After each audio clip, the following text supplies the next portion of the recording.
മമ്മൂക്ക വീണ്ടും ഷൂട്ടിംഗ് തിരക്കുകളിലേക്ക് കടക്കുകയാണ്. മഹേഷ് നാരായണൻ മമ്മൂട്ടി ചിത്രത്തിന്റെ ദുബായ് ഷെഡ്യൂളിലേക്ക് മമ്മൂക്ക കൊച്ചി ഇന്റർനാഷണൽ എയർപോർട്ടിൽ നിന്ന് പോകുന്ന വീഡിയോ ഇപ്പോൾ സോഷ്യൽ മീഡിയയിൽ വൈറലാവുകയാണ്.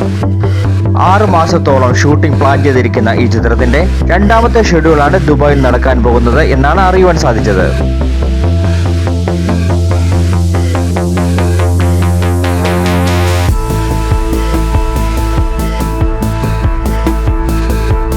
ഈ ഷെഡ്യൂളിൽ ലാലേട്ടനും ജോയിൻ ചെയ്യും എന്നുള്ള റിപ്പോർട്ടുകളും വരുന്നുണ്ട്.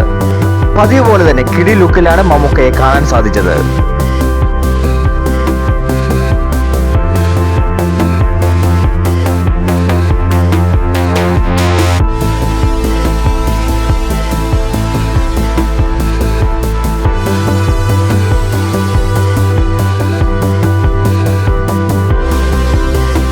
ശ്രീലങ്കയിൽ നടന്ന ആദ്യ ഷെഡ്യൂളിന്റെ ലുക്കിൽ നിന്നും മറ്റൊരു വ്യത്യസ്ത കിടു ലുക്കിലാണ് മമ്മൂക്ക ദുബായ് ഷെഡ്യൂളിലേക്ക് യാത്ര തിരിച്ചത്.